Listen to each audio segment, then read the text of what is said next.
Salam sehat selalu. Salam sejahtera untuk kita semua. Jumpa kembali dalam video pembelajaran akuntansi manajemen yang akan Bapak sampaikan. Perkenalkan, Bapak Pandekomang Suparyana.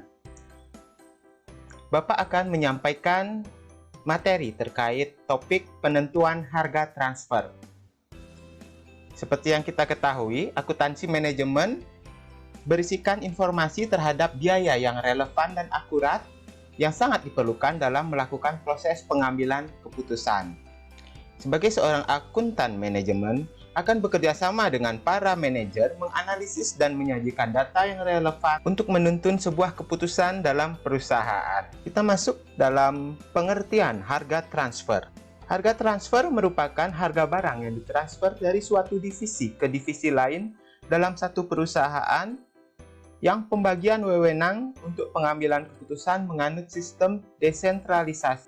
Desentralisasi ini merupakan pendelegasian kebebasan wewenang untuk mengambil keputusan kepada departemen atau divisi-divisi yang lebih rendah dalam suatu perusahaan. Misalkan, pada perusahaan sepatu, membentuk divisi yang menghasilkan sul, ataupun juga pada perusahaan sepeda membentuk divisi yang menghasilkan rantai. Jadi nantinya divisi rantai akan mentransfer harga kepada divisi perakitan sepeda. Nah, di sini divisi perakitan sepeda tentu tidak akan membeli rantai dari luar. Dia akan membeli rantai dari divisi yang ada di perusahaannya. Oleh karena itu diperlukan penentuan harga transfer. Di sini bentuk-bentuk dari desentralisasi berdasarkan fungsi, yaitu fungsi pokok yang dijalankan. Berdasarkan daerah, yaitu wilayah geografis, dan berdasarkan laba, yaitu pusat-pusat laba, yang di dalamnya pusat-pusat laba pendelegasian wewenang berdasarkan fungsi. Selanjutnya kita masuk dalam manfaat dari desentralisasi sebuah perusahaan. Jadi yang pertama, manajer tingkat lebih rendah memiliki pengetahuan yang lebih baik tentang ruang lingkup pekerjaannya, yaitu keputusannya lebih tepat. Yang kedua, untuk mempersiapkan manajer lebih bawah untuk promosi.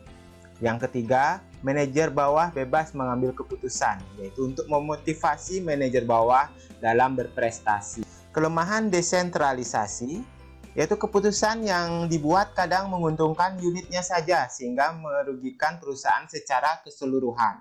Jadi dalam perusahaan ada dua divisi tadi, ada divisi perakitan sepeda, ada divisi rantai sepeda. Jadi dengan adanya desentralisasi ini kadang bisa hanya menguntungkan satu unitnya saja, kadang menguntungkan unit rantainya saja, sehingga secara keseluruhan perusahaan tersebut merugi dibandingkan dengan membeli dari luar. Sehingga hal tersebut perlu dilakukan penentuan harga transfer agar unit-unit tersebut mendapatkan laba yang maksimal, sehingga perusahaan akan menghasilkan keuntungan secara maksimal juga. Kemudian kelemahan kedua dari sistem desentralisasi, yaitu para manajer cenderung untuk memiliki sendiri unit-unit jasa yang sebenarnya akan lebih murah jika dikelola secara terpadu atau terpusat. Yang ketiga, kadang-kadang biaya pengumpulan dan pengolahan informasi menjadi lebih tinggi. Jadi kita masuk ke syarat penentuan harga transfer. Jadi ada tiga syarat penentuan harga transfer, yaitu pertama, dilakukannya evaluasi divisi secara akurat. Yang kedua, keselarasan tujuan antara divisi dengan perusahaan. Yang ketiga, tetap terjaganya otonomi divisi. Karena ketika terjadi transfer pricing atau harga transfer, seringkali terjadi perdebatan dalam menentukan harga jual produk yang akan ditransfer. Karena jika menentukan harga transfer yang terlalu rendah, divisi yang mentransfer akan merugi, sedangkan divisi yang ditransfer akan diuntungkan. Sedangkan jika harga transfer terlalu tinggi, divisi penjual akan diuntungkan, sedangkan divisi pembeli akan dirugikan. Untuk itu, terdapat berbagai alternatif yang digunakan untuk menentukan harga transfer yang saling menguntungkan kedua divisi, baik divisi penjual maupun divisi pembeli, sehingga nantinya akan memberikan laba yang maksimal bagi perusahaan. Oleh karena itu, ada dasar-dasar penentuan harga transfer. Yang pertama, berdasarkan harga pasar. Yang kedua, berdasarkan harga negosiasi. Yang ketiga, berdasarkan harga pokok biaya. kita masuk ke pengertian penentuan harga transfer berdasarkan harga pasar. Pendekatan harga transfer berdasarkan harga pasar merupakan pendekatan yang cukup baik karena dapat menentukan harga transfer berdasarkan harga pasar sehingga tidak merugikan kedua divisi. Jadi, contohnya tadi pada industri sepeda. Jika divisi rantai menjual kepada divisi perakitan sepeda dengan harga pasar, tidak ada bedanya dengan menjual kepada pelanggan luar karena divisi rantai tetap memperoleh margin kontribusi sesuai dengan harga di pasaran. Dan divisi perakitan sepeda juga sama. Jika membeli dari pemasok luar ataupun dari dalam perusahaannya. Namun, jika ada kelebihan kapasitas, divisi rantai dapat menjual berdasarkan biaya variabel atau negosiasi. Jadi, penentuan harga transfer berdasarkan harga pasar itu berdasarkan harga kompetitif, yaitu harga termahal di pasar bagi divisi penjual dan harga termurah di pasar bagi divisi pembeli. Harga yang memaksimumkan laba perusahaan bagi perusahaan. Harga pasar ekstern merupakan harga transfer ideal. Jika terdapat pasar ekstern untuk produk yang ditransfer, pasar ekstern untuk produk bersifat persaingan sempurna, divisi pembeli bebas membeli dari pasar manapun, divisi penjual bebas menjual ke pasar manapun. Kemudian kita lanjut ke penentuan harga transfer berdasarkan negosiasi. Kelemahan dari harga transfer berdasarkan negosiasi yaitu manajer divisi yang menguasai informasi tertentu mungkin mengambil keuntungan dari divisi yang lain. Kemudian ukuran kinerja dapat dipengaruhi oleh keterampilan negosiasi para manajer. Yang ketiga, negosiasi menghabiskan energi dan waktu.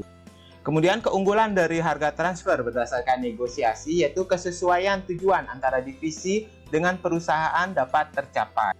Yang kedua, keunggulannya yaitu tetap terjaganya otonomi divisi. Pada penentuan harga transfer berdasarkan negosiasi ini, perusahaan menggunakan harga transfer sesuai batas harga maksimal selalu ditentukan oleh divisi penjual. Sedangkan batas minimum ditentukan oleh divisi pembeli, sehingga seringkali tidak tercapai suatu kesepakatan. Penentuan harga transfer berdasarkan negosiasi ini juga dianggap tidak tepat karena harga pasar kadangkala tidak didapat dengan jelas dan berubah-ubah sehingga dapat mengakibatkan perselisihan antar divisi.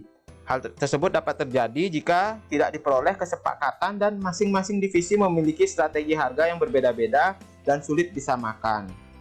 Harga transfer berdasarkan negosiasi seringkali tidak digunakan oleh perusahaan.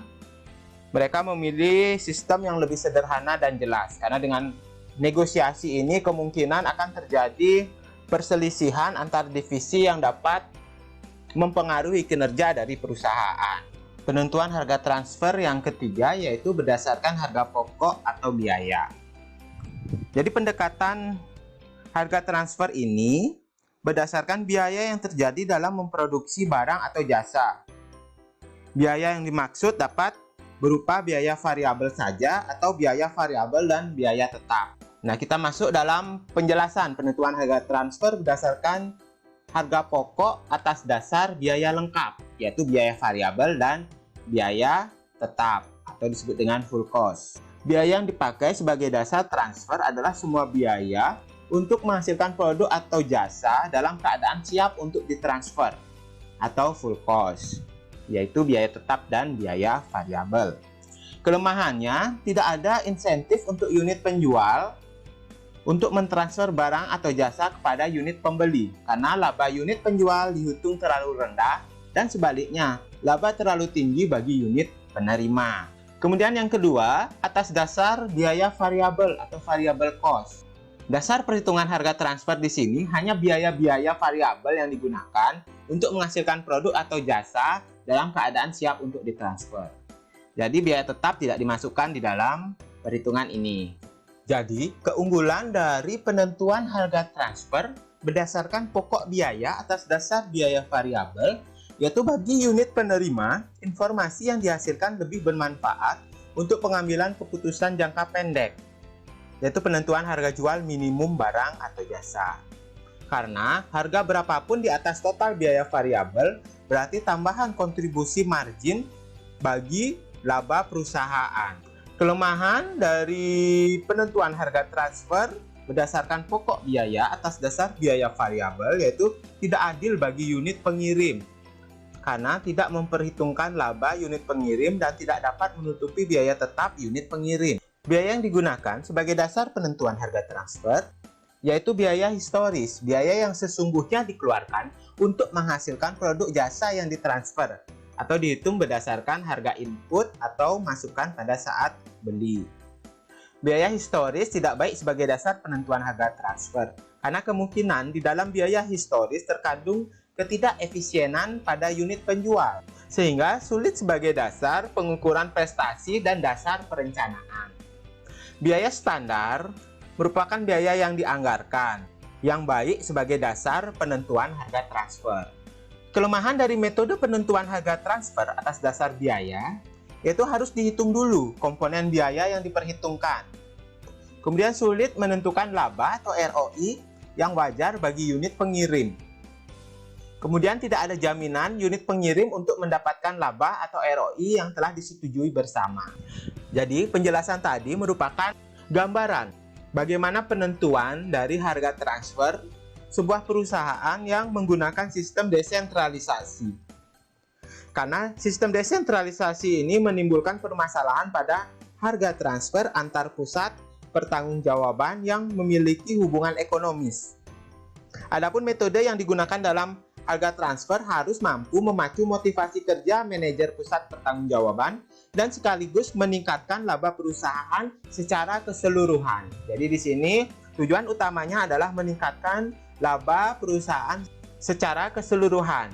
Walaupun dalam perusahaan tersebut banyak divisi-divisi yang telah dibentuk. Baik, sekian penjelasan mengenai penentuan harga transfer. Apabila ada yang ingin ditanggapi, silakan menuliskan pada kolom komentar. Ingat selalu untuk subscribe dan like pada video pembelajaran ini. Terima kasih atas perhatiannya. Salam sehat selalu. Sampai jumpa pada video-video pembelajaran berikutnya.